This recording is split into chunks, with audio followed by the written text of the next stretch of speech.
I'm Carrie, Shimmer, and Irvin. I co-founded Charter Board Partners in 2010 because I think the most innovative thing about public charter schools is that they are governed by independent boards working at the school level to bring expertise, skills, and experience to the leadership of public charter schools. In 2010, the charter movement in Washington, D.C. was already among the most robust and innovative in the country. But nobody had focused on the fact that every single one of these charter schools had its own board. Nobody ever told these boards really what they were supposed to do or how to do it. We saw a need and an opening to come into this sector focused solely on good governance. I always say good governance is the HVAC of school reform. You don't see it when the building's done, but if it doesn't work, it's very uncomfortable and actually eventually threatens the whole project. Boards need to be strong, diverse, effective, and committed to results at all costs.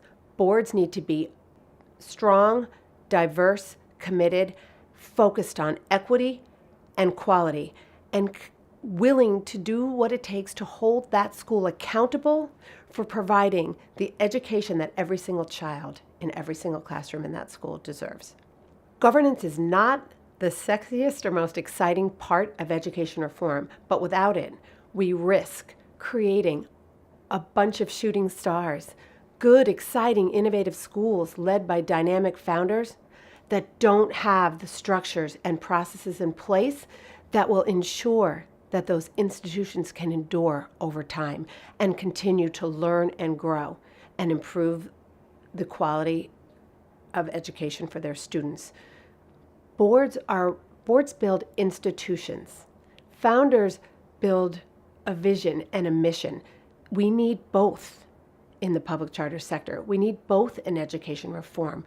We need boards to hold us accountable for how we're using public funds, for how we are focusing on issues of equity and diversity, for how we are building schools that are respectful and teaching our children, that are nurturing our children, and that are ultimately setting kids up for successful futures.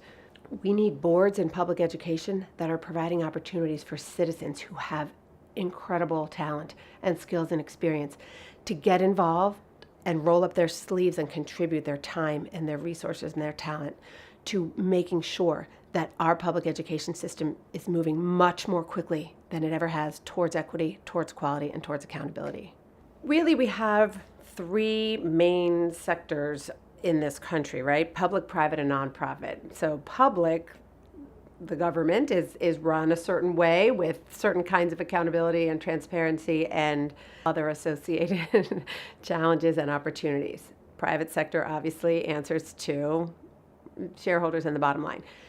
The nonprofit sector in this country, which is huge, is governed completely differently. And the idea I like to think of it in the simplest terms, so this isn't sort of the academic definition of governance. The idea is we're not going to be beholden to cyclical political incentives and cyclical political, the challenges of a cyclical political system with interest groups, constituencies, and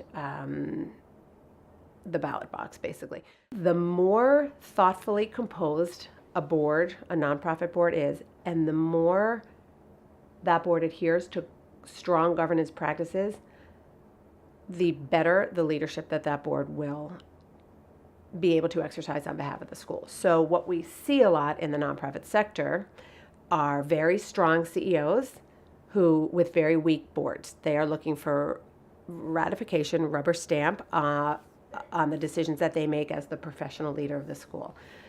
We also see boards that don't have faith in the CEO and will impose the board's own opinions about how to run the organization on the CEO.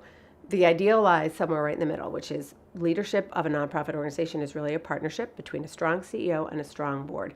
Strong meaning has the relevant skills, experience, and expertise to lead. the CEO from the management side and the board from the governance side. When we're talking about public education, public charter schools are publicly funded nonprofits. So we're talking about 10, 15, 20, sometimes $50 million of public money. There has to be some accountability. There has to be some oversight. It's too much responsibility, and it's too much to invest one person, the CEO of that organization, with the responsibility for running that school and stewarding those funds without any oversight. The opportunity for a board is to bring together people who have leadership experience themselves. They've run organizations, they know budgets and finance, they are lawyers, they understand human resources, they understand how to track progress towards results, and they are able to provide support and oversight over how that money is being spent and how the organization is being run. When that partnership works well, I always like to say it's a doubles team in tennis. As good as one player is, you can't win unless both players are involved in the strategy and involved in the execution. If one player is sitting on the side, no matter how loudly they're cheering, that's not a doubles game. The one player can't win. And it doesn't usually work over the course of a whole match for one person to just try to be everywhere that the ball is. But a strong doubles team where both people are bringing their A game, are collaborating around strategy, are communicating between every point, that's an unbeatable combination. And you are better. That team is better than the sum of its parts. That's what we want to see with strong governance. We want to see a board that brings relevant skills, expertise, and experience to bolster and support a strong CEO, and together that partnership is better than the sum of its parts.